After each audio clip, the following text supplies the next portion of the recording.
So I got the information that we are live now. I hope everything is working fine. Um, I'm going to start to make a confession.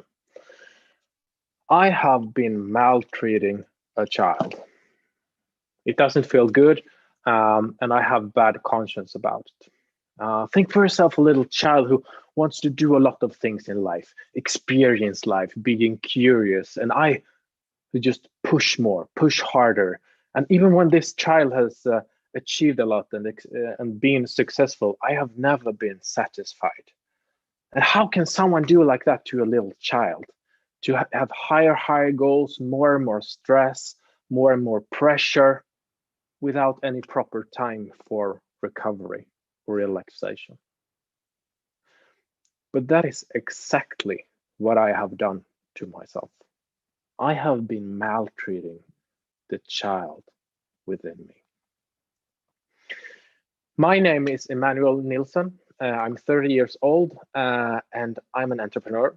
I love doing business. I love meeting new people, learning new things. And I have always wanted to do a lot of things, experience things, and yeah, a lot, achieve a lot of things in different ways. And I always wanted to start my own business. I remember long ago when I was like 7 years old, I remember that I dreamt of becoming an entrepreneur or run my own projects. And I've always had some small projects going on. When I was smaller, I interviewed those people around where we lived who had nice cars, and I made my own car magazines. Uh, I, I did my own Donald Duck comics. I bought and sold things from different people. And if we have been abroad, I always brought a lot of things back home and sold in school. I bought and sold used mobile phones in my locker. Everything had a business purpose and a business focus from the beginning. And right after school, when I was 19 years old, I thought that I had been in school for a long time and I wanted to try my own projects. And I thought that the business and company way or your own project was the way for me. Not the only way, but the best thing for me to develop and to get free flow from my creativity and inspiration. The first company I started was we were working with marketing. Me and my colleague, we came up with a lot of different ideas, some innovative, some more traditional. It could be ideas to get more customers for car companies, having new nice cars on exhibitions, events, etc. It could be make follow-up calls to do those who had ordered information material from house producing companies. We stood in companies' showcase on exhibitions. We sold advertisements for magazines, etc., etc. It could be like we came up with an idea, we contacted, we reached out to a company, tried the idea sometimes, and very often got a contract on continuing with our ideas. And it went very well. But I thought always that we can make a little bit better. I never saw an achievement as something to celebrate or something to be happy about. For me, everything was about overachieving those goals and to be high above the budgets and always overachieve. We had one project where we were hired to sell advertisement for a magazine to this company hired us. We should sell advertisement for 400,000 Swedish crowns within 1 month, but we ended up selling advertisement for 800,000 crowns this month. That was how I wanted to work. The only negative part was that this magazine became a little bit larger than it should be, and the layout guys, they were working a lot of overtime to get this project working. But our sales result was pretty good, and it continued to proceed pretty good for us. But it was something inside. It was some itching feeling that something wasn't right, but I couldn't know or experience. I couldn't realize exactly what it was. I started to write down how things are. The company was good. I was reflecting no economical problems, no relationship problem that I could think of. Everything was better than I expected. So I just proceeded and run. Um, but these symptoms started to become worse.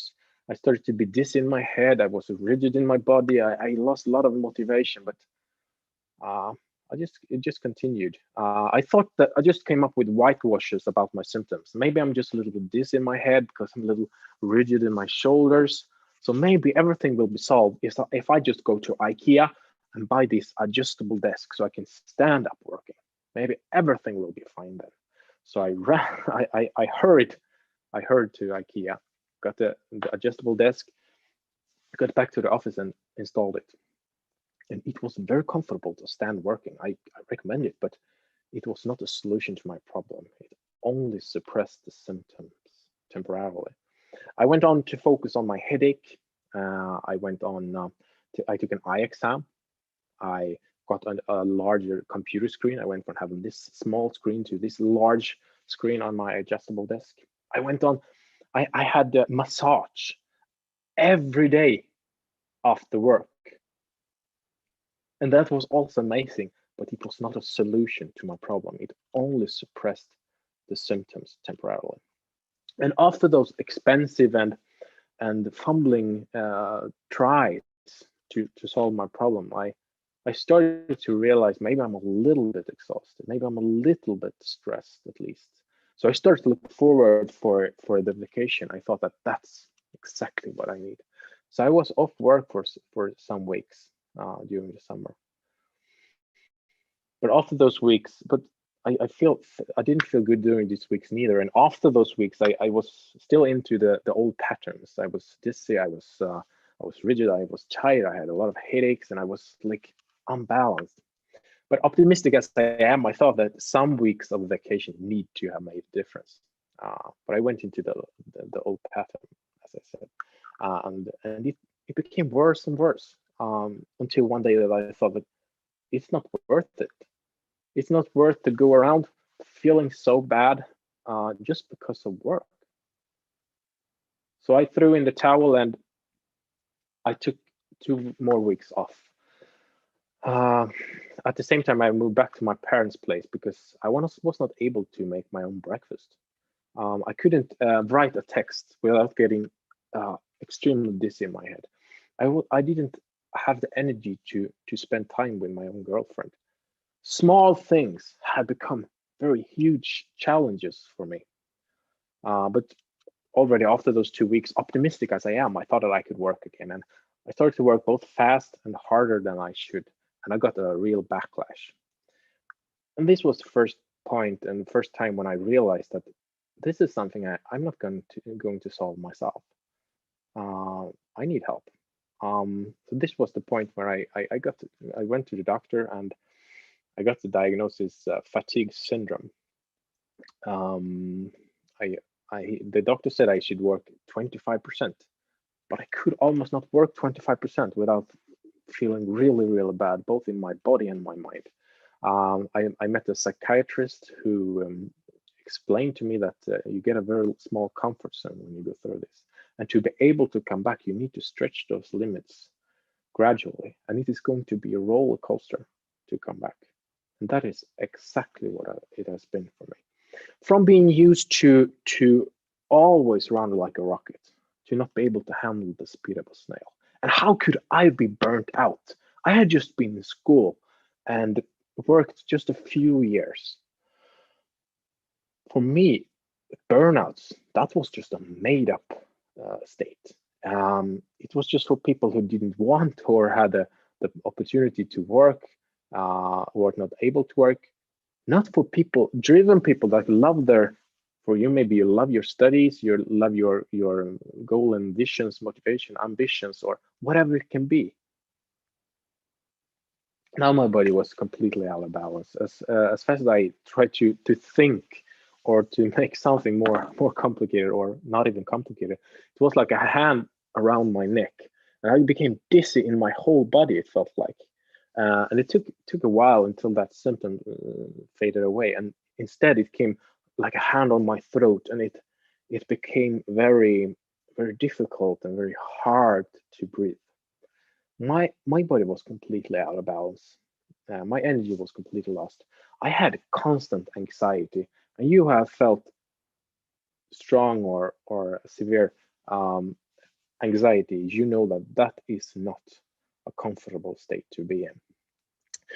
But I did like the doctor said, and I worked more and more hours. I did that until I worked 100%. And on the paper, I was healthy again, but I didn't feel good.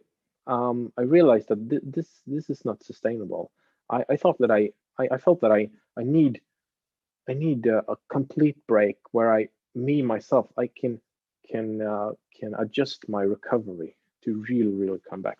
So I took the most difficult decision in my life so far, and that was to sell the company to my colleague and leave it all behind.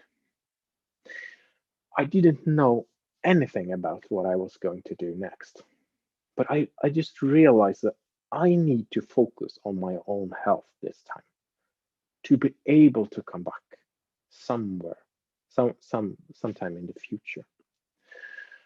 After I sold the company, I moved back to my own apartment after staying at my parents' place for 8 months because I didn't have energy enough.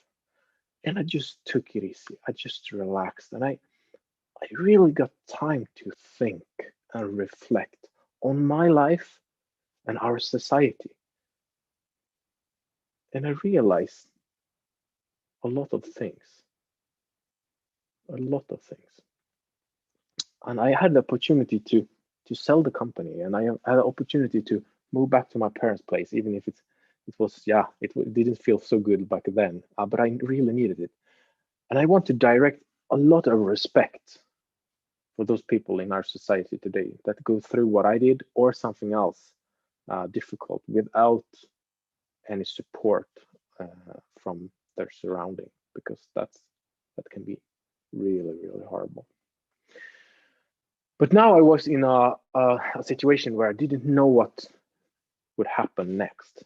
But then it opened up an opportunity for me to go on a group trip to Tanzania, very far, far from Sweden. You know, we went there for 2, 3 weeks. We visited a lot of interesting projects, met a lot of wonderful people. I actually met two entrepreneurs that I really connected with. And I got so excited about Tanzania, both the people, the culture, and all the opportunities that is there. And when I started to investigate it further, I realized that Tanzania and a lot of countries in Africa has had a really good growth those last 15 to 20 years, and had a middle class is growing and ask for more and more products and services, a whole new lifestyle. So those entrepreneurs I met on this trip, I realized that we got so well connected, and I felt that we need to do something together. So I made a small investment so they could start to buy maize and beans in villages from farmers and get it out to the markets. We made a logistic lead in between, and that went pretty well, I think.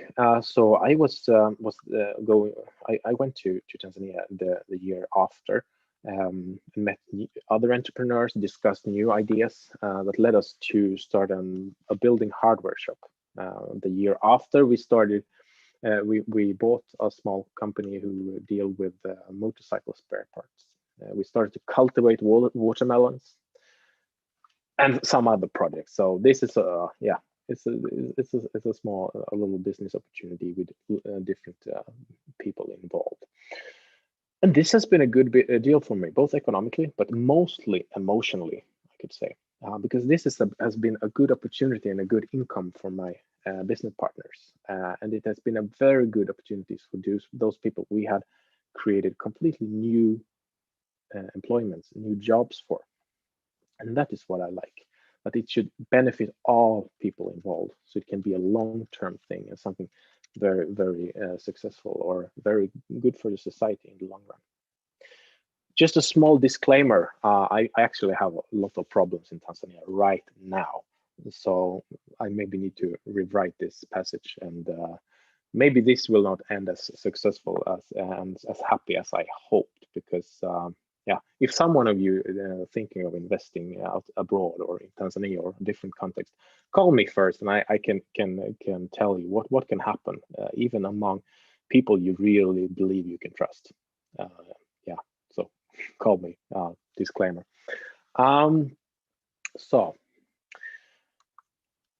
jina langu ni Emmanuel na mimi mwekezaji kutoka Sweden. Nataka kuzungumza Kiswahili kwa wewe kuhusu dhiki na matatizo, lakini pia kuhusu fursa na ufumbuzi. Sidhani unaelewa na mimi kusema sasa, lakini sijali kwa sababu nataka kuzungumza. Du kan inte riktigt stiga om ni kan räcka upp händerna om ni kan vet vad jag sa. But oh, sorry, I spoke Swedish. I always do this when I went through from the Swahili part to continue. So I studied Swahili, both because I wanted to take advantage of all the opportunities. I wanted to do something great about the opportunities, but also because I wanted to show respect. I wanted to show that I care and I want to build a long-term relationship with the Tanzania I fell in love with. So now I work with business development and unfortunately also business liquidation right now in my company in Tanzania. And I work with lectures, public speaking, and different kind of consultant things here in my company in Sweden. I work with what I love, but this time, actually on a different pace and with different and more realistic goals and ambitions, where the health and well-being is the highest priority. And it's both fun and inspiring and stimulating to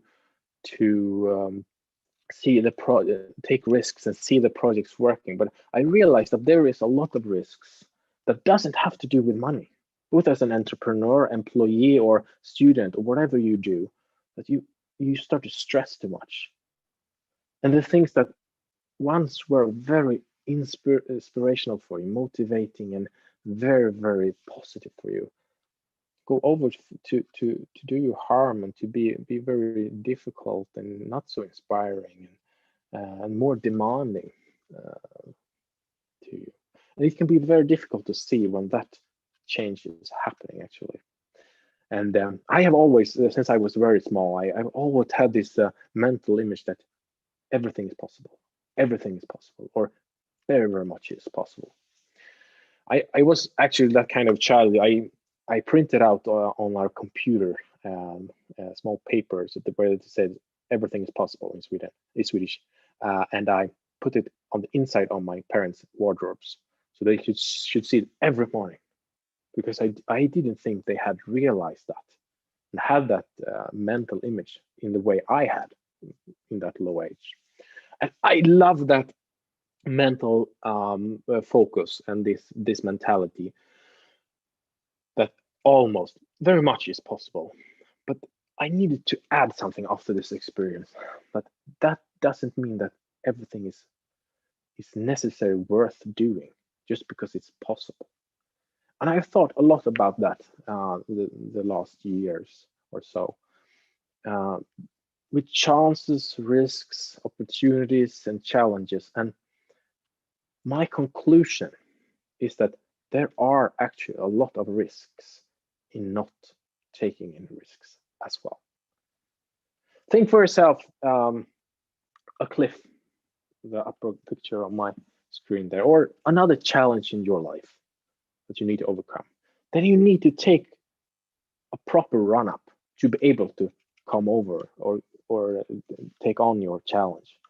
But you should not have as a long run up so you're tired before you take on it, but not so short so you don't have the speed that you need. And there are people just jumping without thinking. There are also people start to think about the run up so much, so detailed, so they will never take on this challenge, this opportunity, or whatever it could be. But what is a risk?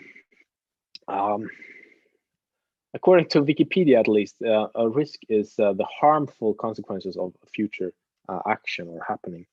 The opposite is chance, and it's the positive from an action or something happening. And all this chance and risk concept is a combination of the probability and consequences of something happening. And there is not a lot of risks in life. I would like to say to you that everything we do contains a certain amount of risk. It can be those small risks or those very large life-changing risks, but everything we do contains some measurement of risk. But is it so harmful to fail? Yeah, it can be. But very often, at least, I realize that there is not so harmful to fail. I always learn new things from my failures, and I realize what I need to do a little bit better the next time. Think for yourself into a situation there are no risks in your life. You have unlimited access to time, energy, and money to do whatever you like. The reality is very seldom like that, but that can give you a little vision about what you really want to pursue in your life, what you really want to aim for. And then I believe that a certain amount of risk is the only way for you to reach where you want and go beyond where you are now. I got diagnosed fatigue syndrome, as I said before. It's a vital fatigue. According to the Swedish investigation program, Granskning, it was 36,500 people who got burnt out in Sweden, 2012, the same year that I got burnt out. I talked to a professor who said it was more like 32,000, and that stress-related sickness has increased by 70% within just 4 years' time. There are more fresh numbers, and you can always discuss how you calculate it and what you include or what you exclude. So if you're very curious, just Google it and get the freshest numbers. I just borrow those numbers from Granskning because they are very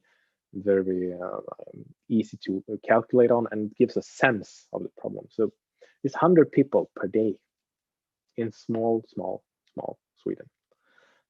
So only during this time, this hour, when I have the fantastic opportunity to talk to you, 4 people get burnt out in Sweden on average. So this is really a health problem, a society health problem. And this diagnosis is very often linked to being workaholic or like overwork a lot. But it can also come from other factors, any factor actually. But it can be private factors, like you have had a death in your close surrounding, maybe your family or relatives or close friends. Maybe you have experienced a divorce, so you just feel enormous high pressure to be enough for a partner, friend, or maybe as a parent. But the similar thing is that you realize you feel that the demands are higher than you can handle. That doesn't have to be true, but you experience your life situation like that. And the sickness process is often during a long time. It can be several years. And the thing is that you have ignored the body's own signals and symptoms. And after a while, the body can't handle it anymore. It needs to push all the brakes it has to get you to stop. And the symptoms for this can be mentally. It can be like you feel unusually much like depression or anxiety or an unease in your body. It can be like more like with your thoughts. It can be like you get difficulty to plan, structure, and remember things. It can be more tiredness. It can be you feel tired. How much you sleep or rest or relax. It can be sleep problems. You get problem falling asleep, or you wake up a lot during the night. It can be physical symptoms like headache, high blood pressure, stomach problems, and dizziness, or a lot more. Like as you hear, it's a lot of different symptoms, and there are much more as well. And it can also be very individual what you experience. But I experience all of these, perhaps 85% at least. I was really there. But human beings, we can handle a lot of pressure, a lot of stress, a lot of challenges, actually extraordinary much, if we get enough and proper recovery. Otherwise, it will be something that is gradually breaking us down. And recovery doesn't have to just be laying on the sofa, looking up in the ceiling and do nothing. It can also be spending time on things that give you energy, motivation, inspiration back, and also have good training, food, and sleep routines to really focus on the basic needs. Can also be extremely valuable recovery. And when it comes to lectures and public speaking, I used to advise to take a short 1-minute break where you get the blood flow circulation going in your body, because then hormones and nutrients flow around, and waste products, and they go out of the system. So it can be very healthy to have as a routine. So if you haven't figured it out right now yet, I want you to, wherever you are, I want you to stand up and get your blood circulation going. If you know someone or yourself maybe are good in dancing, maybe you can do some dance moves, or otherwise you can just get your body to really get the blood circulation going. And don't forget the legs; they need to get a proper blood circulation. Otherwise, you will feel tired. So do that. I'm massaging my legs a little bit here. Maybe you are also like me, a little bit rigid in your neck and shoulders sometimes. Someone, it was a while ago, someone told me why we feel like that, and he said that this is like thousands of years ago, a benefit that it was not as easy to cut someone's head off if you were rigid in your body. I don't know if that's true, but maybe you can think about that when you are stressed and you sit at your computer and you are so rigid. You realize that that's just to someone to not be able to take your head and go away.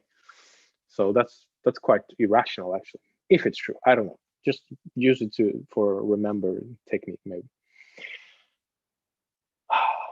Then you can take 3 deep breaths through your nose before you sit down or lay down or whatever you're doing. I can't control that, as you understand. Take 3 deep breaths in your nose.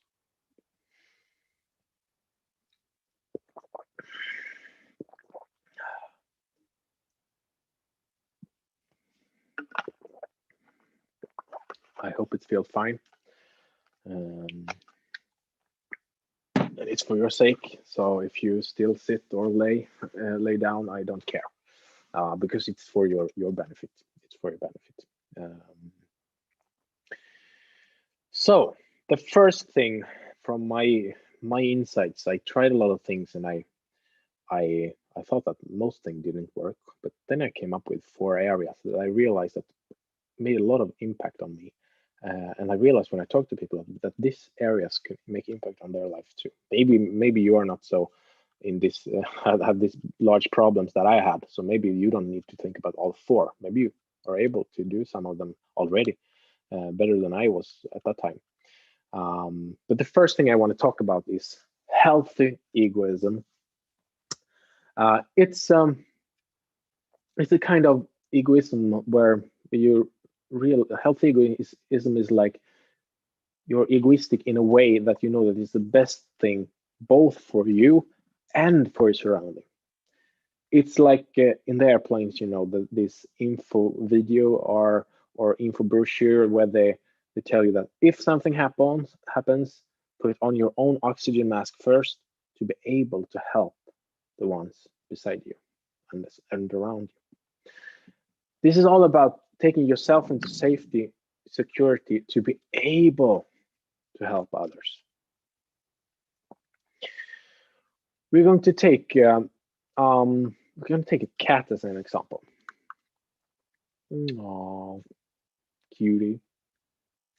Many people don't think that cats are so cuddly, especially not when they want to be cuddly with their cats. But I don't think that's so strange. I don't think all of you that are listening to this always is in this great mood that you want to jump up in someone's knees, maybe a friend or a partner, or like you're at least happy clappy all the time. Cats, they originate and they go from their own will. They are in the sofa when they want, they go out when they want, and they are cuddling when they want. I don't think that's a bad thing. I believe that cats feel very good about this. And I believe that we humans could actually learn from the cat's behavior. And maybe you know cats, some of you. I don't mean the bad behavior or misbehavior, or I don't know what to call it, but the behavior to sleep 22 hours per day. That's maybe not so efficient for you if you're going to handle your studies or your work or all the engagements that you have. Or maybe that is one area where we need to become a little bit better, at least. Not as good as the cats, 22 hours is too much, but to be able to, with good conscience, just relax and let your shoulders down, and to good conscience, just relax. Learn to just let go of everything sometimes. The cats can run 50 kilometers per hour. That is more similar to our stressed days, actually, even if we humans can only run 37 to 38 kilometers per hour if we are among the fastest in the world.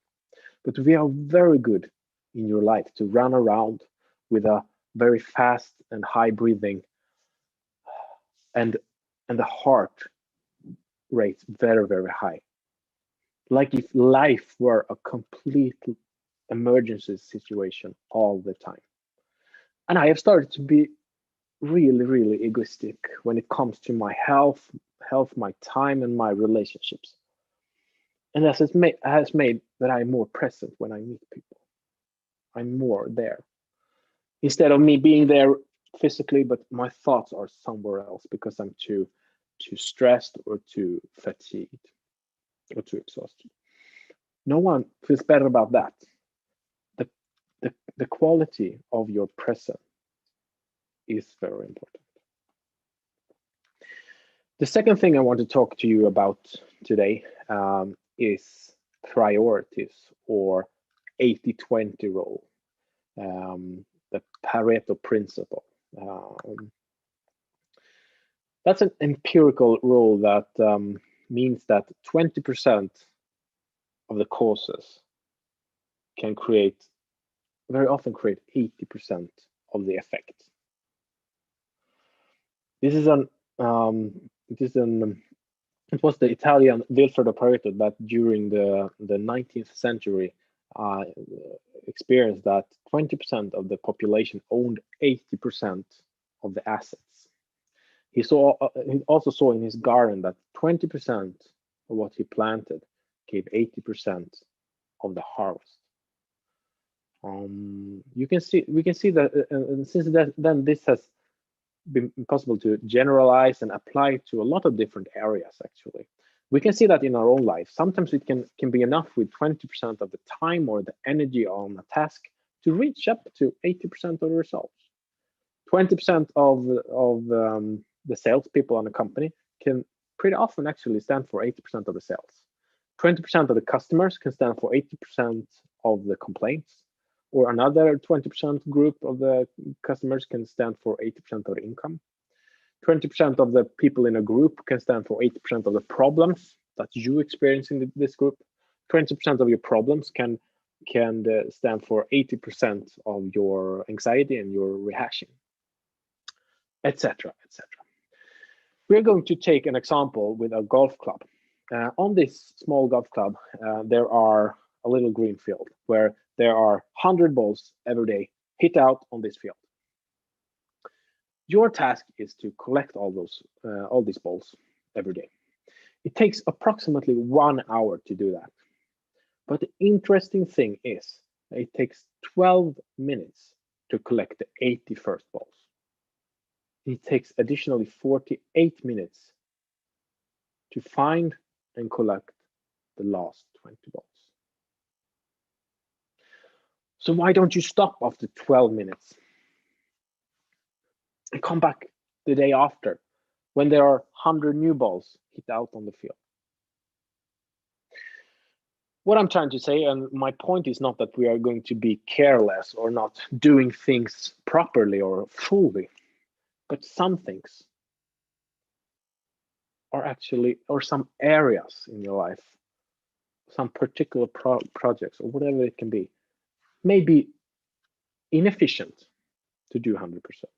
Sometimes 80% can be enough because that's more efficient with your time, your energy, and your health. And that makes you release resources to maybe focus 110% on those things that really, really matters and are really, really important for you, both in your studies, work, or other engagement, or your private life, whatever it can be. And this has to do everything with priorities. And for me, priorities has become very, very important for me.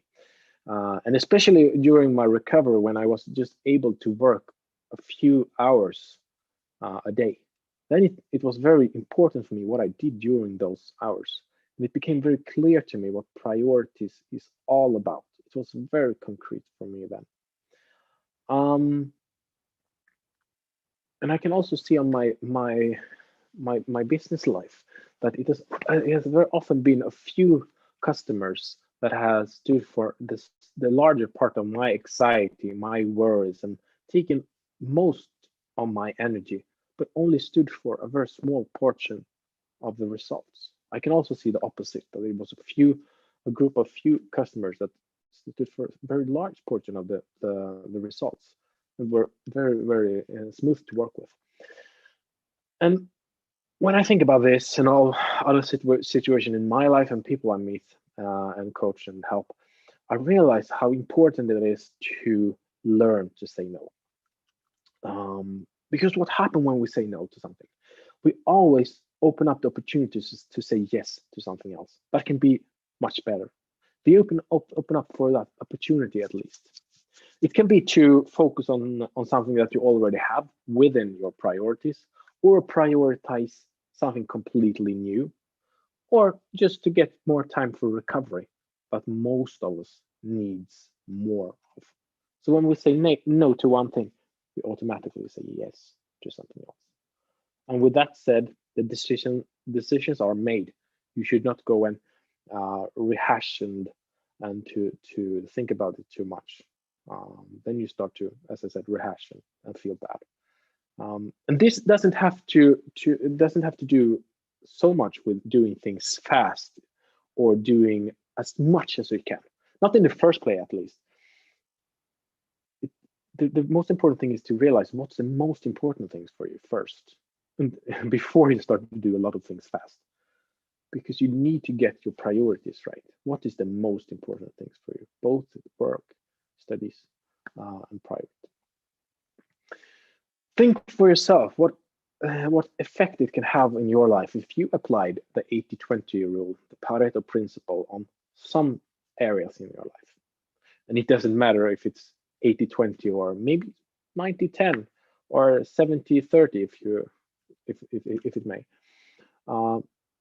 it doesn't matter the numbers. It matters what you do with your time or your resources, how efficient you prioritize with what you have and what you want to have. The third thing I want to talk about is unproductive stress.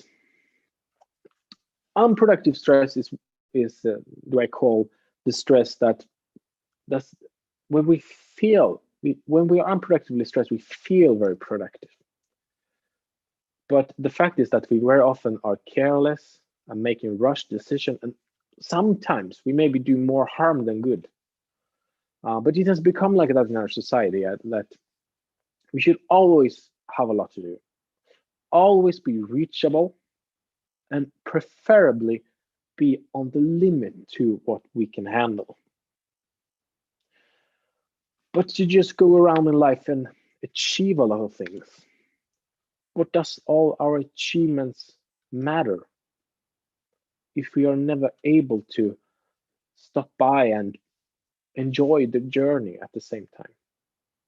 I always thought that if I finish this project fast, I can start with the next project a little bit faster, and the next little bit. I never stopped in between to just reflect and enjoy the journey and see all the good things that was happening. But what's happened then?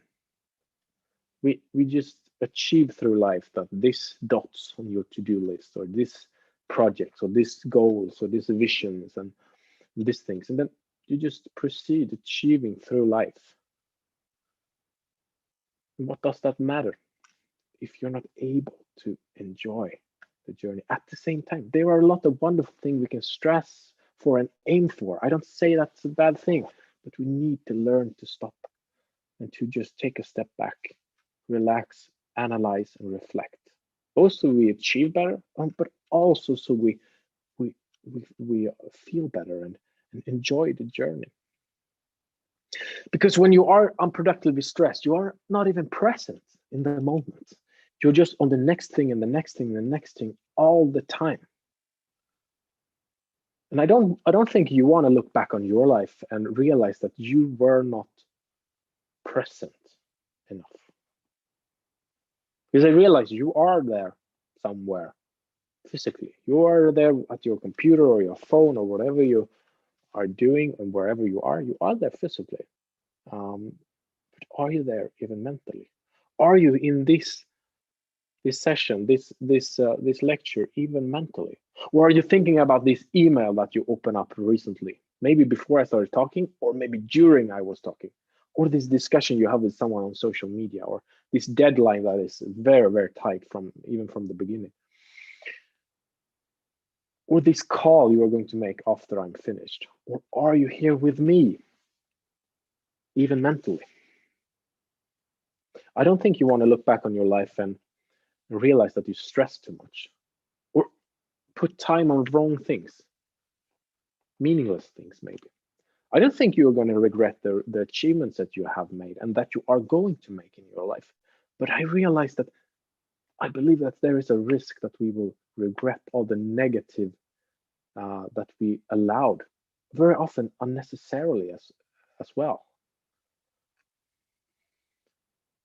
And very often when we try to be unproductively stressed, and we try to save some minutes.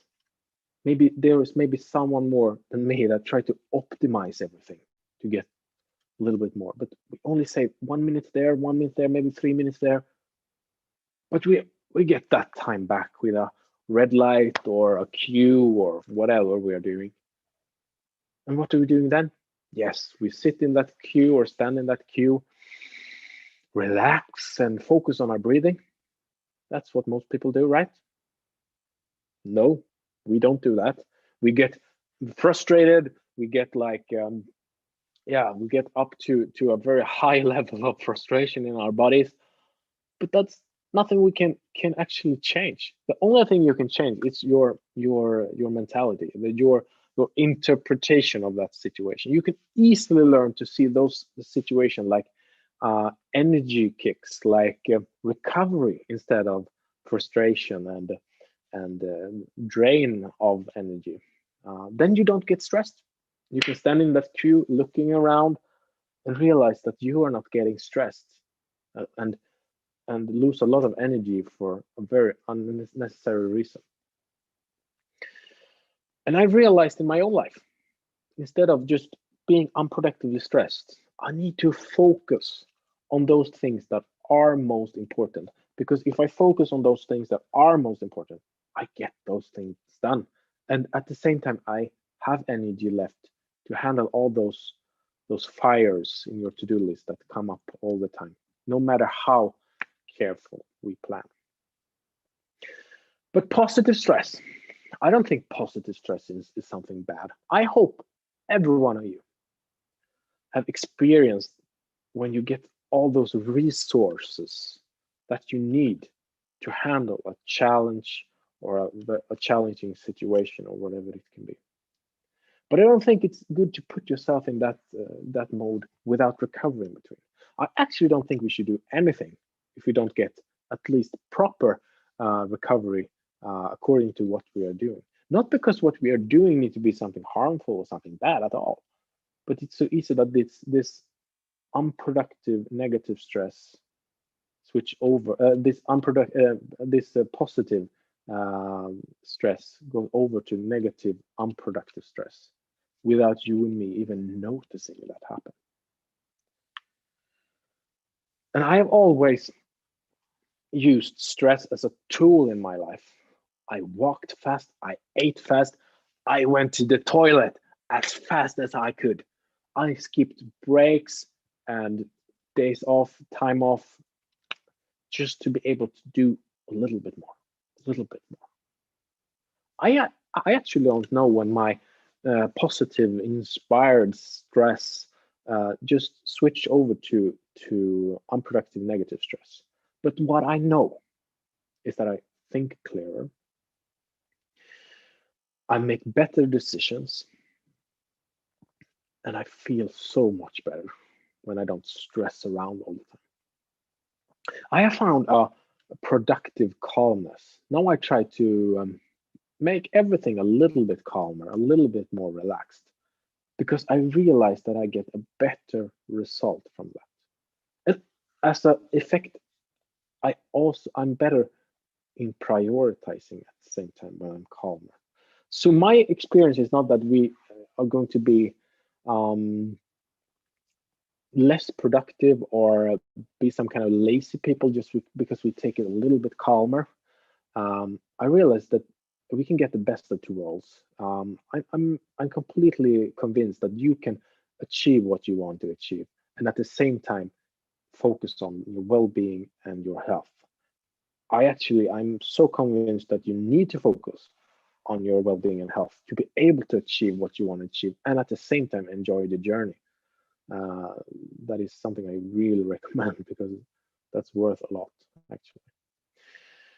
And I've actually made a simple calculation that I've been away from work more than 1,000 hours because of my burnout. I could have had so much time off, days off, sleepy mornings, breaks, long lunches, whatever. Now I needed to spend that time anyway, but it was not so comfortable, I can assure you. And of course, I realized it's not so easy to get 1,000 hours off to just in advance not get burned out. Okay, I realize that. Not even if you are studying or working or whatever you're doing. Okay, I just use those 1,000 hours as a mental flexible time that maybe some days I don't have time for 50 minutes breaks. I think that I don't have time for it. Then I very often reflect on those 1,000 hours and I realize, okay, I have those 50 minutes. Maybe that's an investment to really structure when I have too much to do. So then I realize how little time it can be in advance compared to how much time it takes when you get burnt out like I did and many people in our society are doing, quite unnecessarily actually. And what I said before, that I started to make better decisions. Is it possible to know that? Was it right or wrong decision for me to start my own business so young? What was it right or wrong decision to push myself in such a unstructured way? I actually don't know. I don't think there are some easy answers to those kind of questions because it led to me getting burned out. That led me to taking responsibility for my life, my health, my relationships. That made me more present, more healthy, and I enjoy life so much more now. So it was not a bad choice. It was not particularly good neither. What I want to say is that it's very difficult to know, and sometimes I believe maybe things just about have the courage to proceed and to move on, to move forward. We're gonna take this picture here. Here we have let's see the right and wrong way according to the norm. Okay, but on this wrong way, we both learn more, we have more fun actually, and we develop a lot more compared to this way where it's always easy, everything flows fine. I think somehow I think that we need to learn to take the wrong way more often. That's a very very strange advice actually, and maybe that's not what I mean really. So for everyone who has made some really good notes there, just make a line over it or just yeah. Um, I really think when I think the sentence all out, I think that maybe we should not see the wrong way as consider the wrong way as the wrong way. Um, Maybe we should cherish or be present in a challenge. Be be be there when life is hard, um, and try to like take on the challenge, because we don't know if that's a good or bad decision or a good or bad way a little bit further or around the corner. We don't know that. To be honest, we don't know if it's the right or wrong way goal we are aiming and searching for so much that we are doing, including me, to be honest. And maybe there are some of you um, that can agree on that the best decisions do we take when we are relaxed and calm. Maybe we can think through things, write down the pros and cons, but we can not talk only about one side of the coin. I found two studies that kind of proves the opposite. In those studies, the best decisions in those studies were made. Okay, are you ready? When they were angry or when they had an emergency need to go to the toilet. So what is right and what is wrong? Am I right or am I wrong? Maybe a little bit of both, I think. Um, you should try what I'm saying. Is some things working for you? Do it. If it doesn't work, don't matter. I also started to, my fourth thing I want to talk about is recovery. And I started to think about recovery a lot, both in the small and the big way. Both small pauses, micro breaks, be off work some hours every day, or take some relaxed weekends, or actually take vacation. Now I don't open my email. My work is very much combined with email. When I'm off work, I don't open my email when I'm off work. If I don't really don't have to, of course, because I realize that I need time off, and I cherish that, and I think that that's very important compared to what I thought before, where I thought that recovery is like something in the way for me, like a hindrance for me to get where I want to be. But I realized that it's quite the opposite in so many ways. That it's a key factor for success, no matter how you define success in your life. But put in an efficient way, both keep the head and the body in shape, because both your head and body needs efficient and proper recovery to work properly. And I started with some new routines during this time. The first thing was that I got a massage chair. Um, with this massage chair, you get the blood flow going, and if you're rigid like I was, the muscles relax. And I realized afterwards, that the best thing with this was that I was need to sit down and relax for a while, not with a screen in my face, but just relax. And I actually did not get this big one. I only get this backrest that you can put in a chair, etc. So I didn't want to buy those expensive ones. So it's very simple, actually. The second thing is that I sit exactly like you do right now, and focus only on your breathing. Some people of you have tried it. Some people think it's very hard, and it can be very hard. Maybe you can focus 8 seconds on your breathing. Then you start to think about this email that you thought about 17 times this hour. Then you go back to the breathing over and over again. And then you realize how unstructured and unfocused you are in your own mind. And there, I think there is something that needs to be improved, something that you need to develop. A word for this is meditation, and it comes from the Latin word meditar, and it doesn't mean anything more strange than to come to the middle, to the circle, in circle.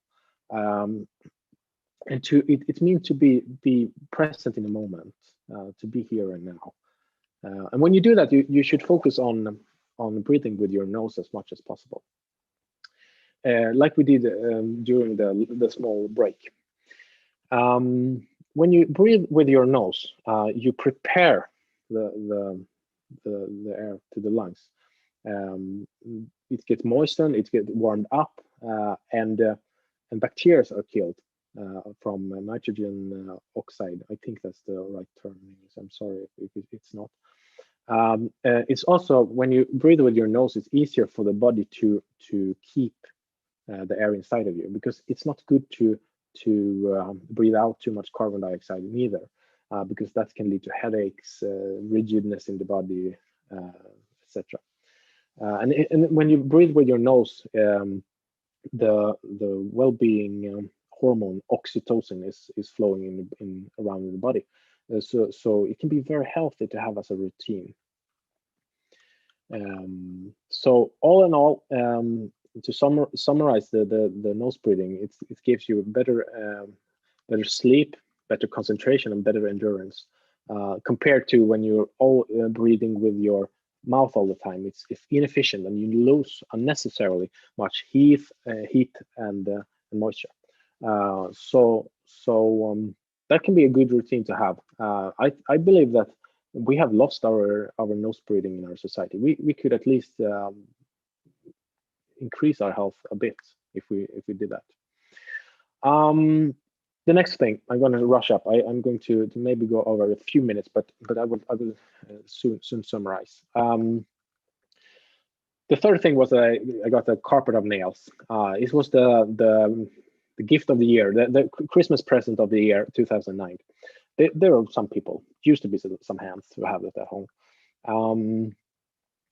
With this, you get the blood circulation flowing, and those nails are stimulating different acupressure points and nerve lines along the back. And also here, the oxytocin are at work. So it's the same kind of hormones that flow in the body with when you have done exercise, or when you're or in love, actually, and or you're kissing someone or whatever. So that's the body's own good hormone that you feel very, very good of. Those 3 things I did every evening before I went to bed. It took almost 1 hour to do it, but it was worth every minute, because I fell asleep after, I slept the whole night, and I woke up refreshed. So for me, this was an investment in health with very good returns. And when I did it, my recovery started to move faster. Maybe you think now, like, oh, 1 more hour. How could I push 1 more hour into my already tight schedule? Yeah, I believe it's maybe about priorities, or I believe that you need to find your ways to recover. actually. I hope that many of you have already found some good techniques and good ways for you to recover. If you haven't, my advice to really find something that is good for you. For someone, it can be running. Okay, reading is not so recovering when you're in your studies, but when you work, maybe reading can be very inspiring and recovering. Having a hobby that can give you inspiration, or anything actually, or go through, find some good sleeping routines, food routine, or start to exercise a little. Do those things that you believe can make the best impact in your life, like the 80-20 rule. Like, do those 20% that can give you 80% of the effect, that can really, and then you can do more things from that motivation and that momentum that you can get. Because we can work hard, we can work much, we can study hard and much if we get enough recovery. Otherwise, it will be harmful for us in the end, in the long run, at least. So you can do a lot of things if you get proper recovery. Recovery is the key, not how much you push on yourself, how the recovery, how you handle it, and how you recover from it. That's the key. I used to open up for some questions in my lectures, since this is like one-way communication. If you have any questions, yeah, you can send it to me, maybe email me. You will get the contact in the end here. So I will move on. No questions right now, but you are welcome if you have any questions. So let me summarize, and I'm sorry if I'm some minutes over one. Those things I'm talked about today, it's pretty simple things actually, and I think that's quite good. Sometimes when I talk with people about business ideas, or think about business ideas or other ideas, I used to think that an idea should be able to be written on the back of a stamp, so another person's are going to understand the idea, not all the details, but the bigger concept of the idea. Because if that's not possible, it can be the case that it's too complicated, difficult to communicate, maybe even difficult to achieve or to execute. I don't know if that's true, but I use it as a guideline for me, just to make things simple. It doesn't have to be as easy as possible, but the communication often needs to be simple. So for me, my well-being, performing, and staying healthy stamp should look like something like this, I think. Be healthy, egoistic. Prioritize extremely carefully. Avoid unproductive stress. Recover yourself to perform and stay healthy. To be burnt out, that's the worst thing I have been through, to be honest. But the insights, the reflection, and the value I got out of it has actually made it worth it. And maybe you think, okay, maybe most of you are younger, maybe some of you are older than me, I don't know. But I used to think when I end my lectures that maybe someone think that you are 30 years old. What do you know about life? Do you think that you know anything about the challenge of life? Just wait, there will be more. Yes, you are right. If you think like that, you are correctly right. There will be more challenges in my life. I'm right now up into a very big challenge. As I mentioned, in Tanzania, I have a huge challenge to overcome right now. I know that life contains challenges. But I hope anyway that I could have given you some insight, maybe one or two or three insights that can help you make your small adjustments to make you be able to perform and be healthy and take care of you. I'm very thankful for that you were listening, and I'm actually done. Some minutes over time. I'm very sorry for that, but I hope you had a good time, and I really hope you learned something. Thank you very much. Have a good day.